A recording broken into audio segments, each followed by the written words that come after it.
రే అది కూడా మాటలోనే వచ్చేస్తుందిరా.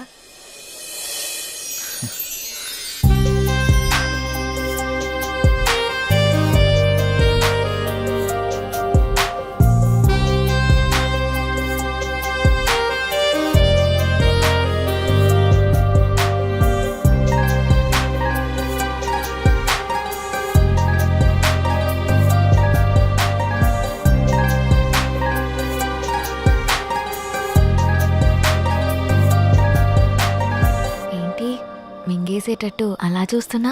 ఈరోజు చాలా బాగున్నావు హారిక. అంటే చాలా కొత్తగా ఉన్నావు. కొత్తగా అంటే ముద్దొచ్చేలా. అవునా? అయితే ముద్దు పెట్టుకో. ఇక్కడ ఇక్కడే. ఇంతమంది ముందా? అవును, అమ్మాయిల నుండి అప్పుడప్పుడే బంపర్ ఆఫర్స్ వస్తూ ఉంటాయి. ఎలా ఇంతమంది ముందు? నీకు క్లూ ఇస్తా. ఏంటి? ఇప్పుడు టైం ఎంత? 8:58. ఇంకో 2 minutes లో ఫేస్ చేంజ్ అవుతుంది ఏరియాలో. ఫేస్ చేంజ్ అవ్వడానికి 30 seconds పడుతుంది. ఆ టైంలో నువ్వు పెట్టేసుకో. కరెంటు ముందే వచ్చేస్తే మన సినిమాని అందరూ చూస్తారు. వద్దు. సరే, నీ ఇష్టం. ఇష్టమైతే పెట్టుకో, ఇందులో నా బలవంతం ఏం లేదు. లవర్స్ ఏదో సీక్రెట్ గా మాట్లాడుకున్నారు. మీ సిత్తు అందరి ముందు నన్ను ముద్దు పెట్టుకుంటానని ఛాలెంజ్ చేశాడు. రే నువ్వు రొమాంటిక్ అని తెలుసు కానీ ఇంత రొమాంటిక్ అని ఇప్పుడు తెలిసిందిరా. రే అది కాదురా. అయినా ఎంతమంది ముందు ఎలా పెట్టుకుంటావురా? నేను కూడా అదే ప్రశ్న అడిగాను జాంగ్రీ. 9 గంటలకి కరెంట్ పోతుంది, మళ్ళీ రావడానికి 30 seconds టైం పడుతుంది, ఆ గ్యాప్ లో పెట్టేస్తా అన్నాడు. అంత మాట అన్నాడా? నువ్వు మామూలుడు కాదురా. సరే సరే, మీ పాటలు మీరు పాడండి, నేను ఆ పక్కెళ్ళి తింటాలే. రే అది కాదురా. 9 గంటలకు అని చెప్పావు కదరా. కానీ కానీ వాడికి ఎందుకు చెప్పావు? ఆడియన్స్ ఉండాలి కదా. నంబర్ 4 ఇప్పుడే బీరేశాను. ఇక మనకు చికెన్ డిన్నరే తిన్నారు. బాత్రూమ్ పోయేస్తానే. సరే. రే నెంబర్ 4 ఎప్పుడు ఆ పబ్జీ అనా? మరే నీకు ఇంట్రెస్టింగ్ లైవ్ గేమ్ చూపిస్తా. ఏంటది? ఏ జుమాన్జీ, అక్కడ హారికన్ సిద్ధు ముద్దు పెట్టుకుపోతున్నాడు. అవునా? నీ గడ్డం మీద ఒట్టు. గట్టిగా స్కోపేశాడు కదా. ఏంటేసేది? వాళ్ళిద్దరు గాని ముద్దు పెట్టుకుంటే నేను 7 o'clock బ్లేడ్ తో నా పీక కోసుకుంటా. నువ్వు బ్లేడ్ రెడీ చేసి అక్కడ పెట్టరా సమరంగా. నేను తెచ్చి పెడతా గానీ ముందు అక్కడ చూడు. చూస్తా. Your time starts now. 10, 9. అన్నా ప్రసాద్ అన్నా, ఎక్కడికి వెళ్ళావురా? బాత్రూమ్ అని చెప్తుంది కదనే. మళ్ళీ ఎక్కడికి వెళ్ళు, డిస్టర్బ్ చేయకు నన్ను. 5, 4. అన్నా వెనక నుంచి చోటు చంపిండే. చంపని చావు, అక్కడికే పో. 1, boom.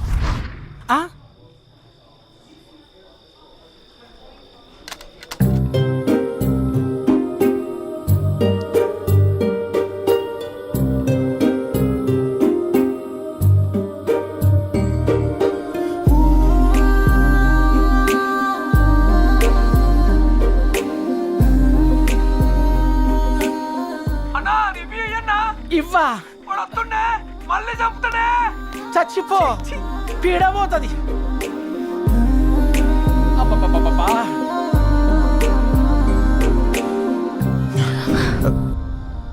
ఎవడ్రా పవర్ ఆన్ చేసింది? రే 7 o'clock పెట్టాడుగా, బ్లేడ్ తో కోసుకుంటావా? ఏంటి కోసుకునేది? ఆవేశంలో ఉన్నప్పుడు ఎన్నెన్నో అంటుంటాం. కోసుకుంటావా ఏంటి? అది నా పేరు. సారీ అడబెట్టు. నంబర్ 4 ఇక్కడ మటన్ డిన్నర్ అయిపోయింది, ఫిష్ డిన్నర్ రెడీయా? నంబర్ 4 చచ్చిపోయిన already. Oh my PUBG. I have to start new game. I think ఇక్కడ వాస్తు బాగాలేదనుకుంటా, వేరే దగ్గరికి వెళ్ళి ఆడతాను. నంబర్ 4 నంబర్ 2 ఉన్నావా? Number 2 where are you? I'm coming. రే నిజంగానే పెట్టేసేవేంట్రా? రే అమ్మాయే ఆఫర్ ఇచ్చాక పెట్టుకోకుండా ఎలా ఉంటాంరా? నువ్వు మామూలుడు కాదురా, మాయలోడురా.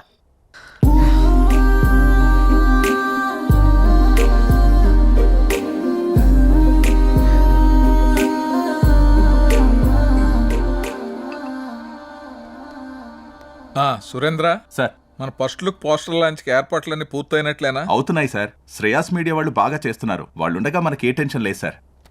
Hi sir. రాసిద్దు కూర్చో. ఏంటి ఎలా ఉన్నావు? బాగున్నాను సార్. సార్ ఇందులో మూవీ ప్రమోషన్కి సంబంధించిన కొటేషన్ ఉంది, మీరు ఫ్రీగా ఉన్నప్పుడు ఒకసారి చదవండి సార్. ఓకే.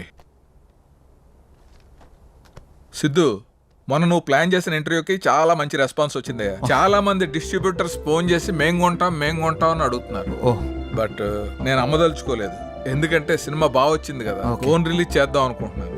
ఎలాగైనా మీరే ఈ సినిమాని బాగా ప్రమోట్ చేసి పెట్టాలి. తప్పకుండా సార్, మా నుండి ఎంత చేయాలో అంత ఎఫర్ట్స్ పెడతాం. ఫస్ట్ లుక్ ఎప్పుడు అనుకుంటున్నారు సార్? నెక్స్ట్ వీక్ చేసేద్దాం. మా సురేంద్ర ఫస్ట్ లుక్ పంపిస్తాడు, అది రాగానే ప్రమోషన్ స్టార్ట్ చేద్దాం. ఓకే సార్, ఇంక నేను బయలుదేరుతాను. ఉంటాను sir. Good luck. Thank you sir. చాలా సంతోషం అండి, thank you. Hello, thank you sir, thank you. మన అయోధ్య సినిమా వచ్చిందిరా, టికెట్లు బుక్ చేసుకోరా, టైం అయిపోతా ఉంది. వచ్చింది, మ్యాచ్ వచ్చింది. టోటల్ మూవీ బాగుంది. బాగుంది. ఒక్కొక్క సీను అదిరిందంతే. బాగుంది. ఆయన నా ముల్లపల్లి హవానా సినిమా మాత్రం చాలా బాగుంది. అయితే సినిమా చాలా బాగుంది, హిట్ చేయండి. సూపర్ ఉంది, చింపేశాడు. చాలా బాగుంది. నైస్. అబ్బబ్బబ్బబ్బబ్బా, అయోధ్య లాంటి cinema never before ever after. మీకు అర్థమవుతుందా? ఇప్పుడే దిల్ రాజు గారు ఫోన్ చేశారు, చాలా బాగుందంట అన్ని ఏరియాలు. ఆంధ్రానే కదండి, సీడెడ్ నైజా 3 ఏరియాలు సూపర్ అంట.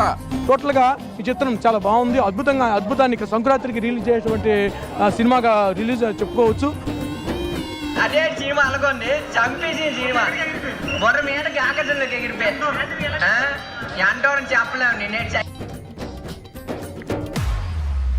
సార్ చెప్పండి సార్. సార్ మీరు చెప్తుంది నిజమేనా? నేను ఇప్పుడే వస్తున్నాను సార్. చాలా గొప్ప విషయం. నా మీద చాలా మంచి అభిప్రాయం ఉందండి. ఇలా జరుగుతుంది సడన్ గా ఇలాగా.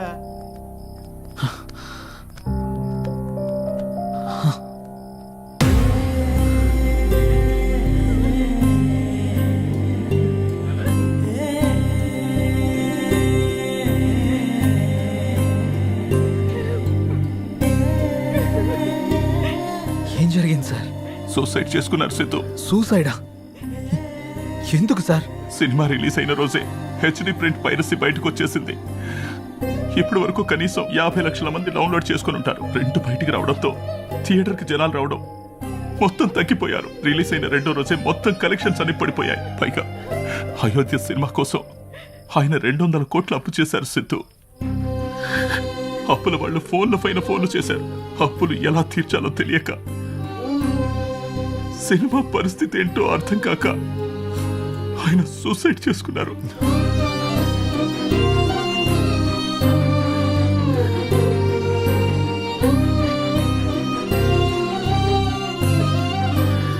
ప్రొడ్యూసర్ సత్యానంద్ గారి హఠాత్ మరణానికి సినీ ప్రముఖులు తీవ్ర దిగ్భ్రాంతికి లోనవుతున్నారు.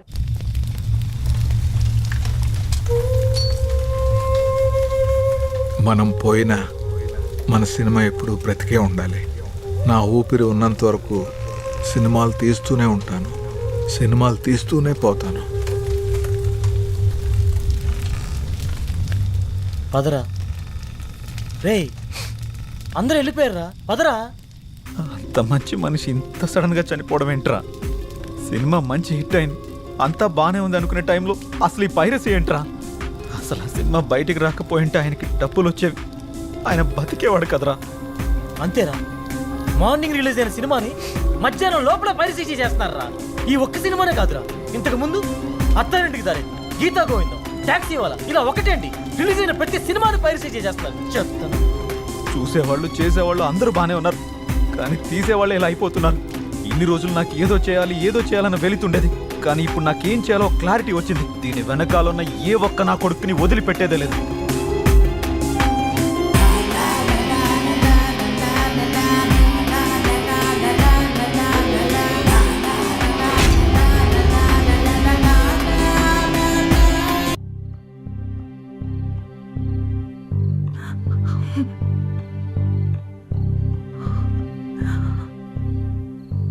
బాధపడకండి మేడం, ఆయన లేకున్నా ఆయన సినిమాలు ఇంకా బతికే ఉన్నాయి.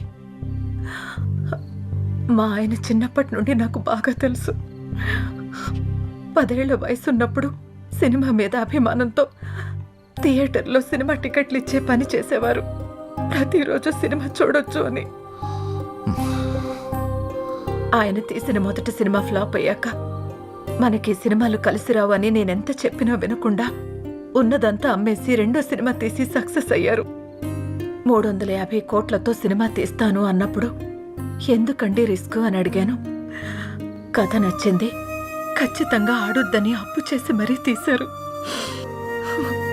రిలీజ్కి ముందు టెన్షన్ పడుతుంటే ఎందుకు తీయడం, ఎందుకు ఇలా టెన్షన్ పడటం అని అడిగాను. సినిమా తీయడం ఒక అదృష్టం, అది అందరికీ రాదు. అందులో ఉన్న ఆనందం చేసేవాడికి మాత్రమే తెలుస్తుంది అని అనేవారు. కానీ చివరికి ఆ సినిమా కోసమే తన ప్రాణాన్ని తీసుకున్నాడు బాబు.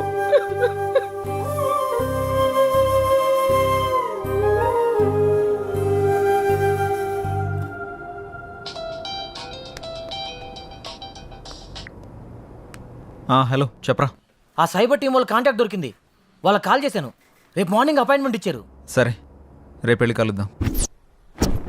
సార్ నా పేరు సిద్ధు, నేను హెచ్ఎంటీవీలో జర్నలిస్ట్ని. వీళ్ళు నా టీం. మొన్న అయోధ్య సినిమా పైరసీ అయి ప్రొడ్యూసర్ సత్యానంద్ గారు చనిపోయిన విషయం మీకు తెలిసే ఉంటుంది. యా, నాకు ఈ పైరసీ గురించి కొంచెం ఇన్ఫర్మేషన్ కావాలి సార్. ఓకే చెప్పండి. అసలు ఈ పైరసీ ఎలా జరుగుతుంది సార్? ఈ పైరసీ అనేది పెద్ద మాఫియా. ఇది చాలా రకాలుగా జరుగుతుంది. ఈ థియేటర్స్తో లింకులు పెట్టుకొని వాళ్ళు థియేటర్లో రికార్డ్ చేసి దాన్ని వెబ్సైట్లో అప్లోడ్ చేస్తారు. కానీ ఇప్పుడు కొత్త టెక్నాలజీ వాడుతున్నారు. శాటిలైట్ ద్వారా వచ్చే కోడ్ని హ్యాక్ చేసి ఒరిజినల్ ప్రింట్ని బయటకు తీస్తున్నారు. ఆ తర్వాత ఆ మూవీని సైట్స్లో అప్లోడ్ చేస్తున్నారు. ఐపీ అడ్రస్ని ట్రేస్ చేసి ఆ అప్లోడ్ చేసిన సైట్ని బ్లాక్ చేయలేమా? బ్లాక్ చేయొచ్చు, కానీ ఇది బ్లాక్ చేసిన క్షణంలోనే వేరే డొమైన్ని యాక్టివేట్ చేస్తున్నారు. దీనివల్ల వాళ్ళకేంటి లాభం? లక్షల్లో సంపాదిస్తారు. ఎలా సార్? ఆ సైట్కి వచ్చే అడ్వర్టైజ్మెంట్స్ ద్వారా, వ్యూస్ ద్వారా, డౌన్లోడింగ్స్ ద్వారా సంపాదిస్తారు. వాళ్ళు తలుచుకుంటే మనిషి నీడను కూడా దొంగిలిస్తారు. దీన్ని కంట్రోల్ చేయలేమా? మేము ఎన్ని క్రైమ్స్ కంట్రోల్ చేసినా ఈ పైరసీని మాత్రం పూర్తిగా కంట్రోల్ చేయలేకపోతున్నాం. ఇది సిస్టమ్కి పట్టిన వైరస్ లాగా, బాడీలో వచ్చిన ఇన్ఫెక్షన్ లాగా విచ్చలవిడిగా పాకిపోతుంది. దీనికి స్టార్టింగ్ ఎక్కడో ఎండింగ్ ఎక్కడో కూడా అర్థం కావట్లేదు. ఒక సైట్ బ్లాక్ చేస్తే ఇంకొకటి, ఒక చోట పట్టుకుంటే ఇంకో చోట, ఇలా ఎక్కడ పడితే ఎక్కడ, ఎలా పడితే అలా పైరసీ చేసేసి కష్టపడి సినిమా చేసే వాళ్ళ లైఫ్ని స్పాయిల్ చేసేస్తున్నారు. ఇది ఆగాలంటే కొంచెం టైం పడుతుంది. ఓకే సార్, ఏదైనా అవసరం పడితే మిమ్మల్ని కలవచ్చా? Sure, any time. Thank you sir. Bye sir. Bye sir. మేమిద్దరం కలిసి షాపింగ్కి వెళ్ళి వచ్చే లోపల బండి. డే, అంత ఎక్స్పీరియన్స్ ఉన్న వాళ్ళే ఆపలేపారు, మనం ఎలా ఆపుతాంరా? సంకల్పంతో. రావణాసురుడు సీతను ఎత్తికెళ్ళిపోయాక సీత పోతే పోయిందని రాముడు ఊరుకున్నాడా? హనుమంతుడి సాయంతో రావణాసురుడిని చంపి మరీ సీతను తెచ్చుకున్నాడు. అంటే ఇప్పుడు నువ్వు రాముడు, ఆయన హనుమంతుడా? ఏదైనా కావచ్చు, యుద్ధం మొదలు పెట్టాక ముందుకెళ్లాల్సిందే. ఒక పని చేద్దామా? ఏంటి? పైరసీ ఎలా ఆపాలి అని నా ఇన్స్టాలో పోస్ట్ చేస్తే ఎవరైనా మంచి ఐడియా ఇస్తారేమో. వాళ్ళకంత టాలెంట్ ఉంటే నిన్నెందుకు ఫాలో అవుతారు? ఆపుతావా? నా ఫాలోవర్స్ లో 2000 పైగా డాక్టర్స్, 20,000 పైగా ఇంజనీర్స్, 30,000 పైగా ఎంప్లాయీస్ ఉన్నారు తెలుసా? అబ్బో, పెద్ద కౌశల ఆర్మీ ఉందిగా. ఇప్పుడు అవన్నీ కాకుండా దీన్ని ఎలా ఆపాలో ఆలోచిద్దాం. ఓకే, నువ్వు ట్రై చెయ్యి. నీకేం హెల్ప్ కావాలన్నా నేను చేస్తా. Thank you. పదండి. ఇక నుంచి నీ పోస్టులతో జనాలను సాగొడతావుగా.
మంగళూరు వెళ్తే మనకి ఏదైనా క్లూ దొరకచ్చు.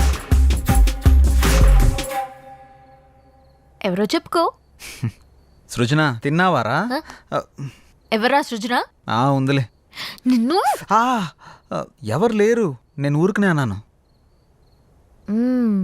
ఏంటి రూమ్ లో రీసెర్చ్ సెంటర్ పెట్టినట్టున్నా? జస్ట్ ఇన్ఫర్మేషన్ కోసం పెట్టా. అది సరే గాని నీ 4 రోజుల డేట్స్ నాకు కావాలి. మా సిస్టర్ కి పెళ్లి సెట్ అయింది. వారం రోజుల్లో పెళ్లి.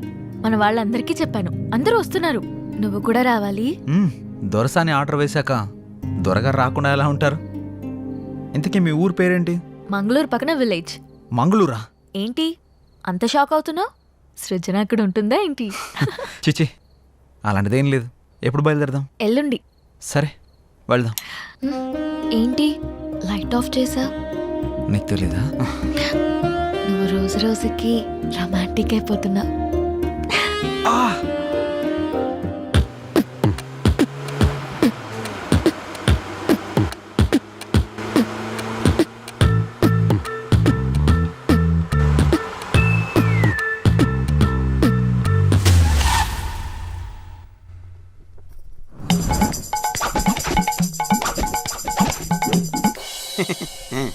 మా అమ్మలాగే మీ వాళ్ళకు కూడా దిష్టి సెంటిమెంట్ బాగా ఎక్కువగా ఉన్నట్టుందిగా. అన్నీ ఎక్కువే చూస్తారుగా. ఏ ఆగాగు, ఇక్కడ బాత్రూమ్ ఎక్కడ? ప్రకృతి పిలుస్తుంది అటు. ఏటు పక్కకైనా పరిగెడతారా ఆయన? అర్జెంటుగా లండన్కి వెళ్ళాలి. మా అమ్మ మా నాన్న. నమస్తే. నమస్కారం. ఓం నమ శివాయ. మా చిన్న బామ్మ మా చిన్న తాత. నమస్తే. దేవర తంపాకిర బేకు. దేవర తంబాకు బేక. మా నడిపి బామ్మ మా నడిపి తాత. మా పెద్ద బామ్మ మా పెద్ద తాత. వాళ్ళేంటి ఆకులు తింటున్నారు? మా అక్క కొంచెం సిగ్గు ఎక్కువ. కొంచెం కాదు చాలా ఎక్కువే. మా అన్న మా వదిన. Hello hi. ఇదేంటి ఏలేలో ఉన్నాడు? గన్నం పెట్టుకో. ఏంటిది? మీకోసమే స్పెషల్ గా చేసా. స్పెషల్ గా చేసావా? ఇంకెప్పుడు చేయకు, చేసినా ఎవరికి ఈకు. వాళ్ళ పిల్లలు. ఏంటి ఏంటిది? నమస్కారం అంకుల్స్. నమస్తే ఆంటీ. అంకులా? అంకుల్ ఆంటీ అంటారేంటి ఇల్లు? వాళ్ళకి కొంచెం పెద్దవాళ్ళంటే గౌరవం ఎక్కువ. కొంచెం కాదు చాలా ఎక్కువే. మీ ఇంట్లో వయసులో ఉన్న వాళ్ళకంటే ముసలోళ్ళు ఎక్కువ ఉన్నారుగా. అవును, వాళ్ళు సెంచరీకి దగ్గరలో ఉన్నారు. నేచురల్ ఫుడ్సే వాడతారు. సెంచరీయా? పదండి పదండి ఇంట్లోకి పదండి. పదండి వెళ్దాం. రండి.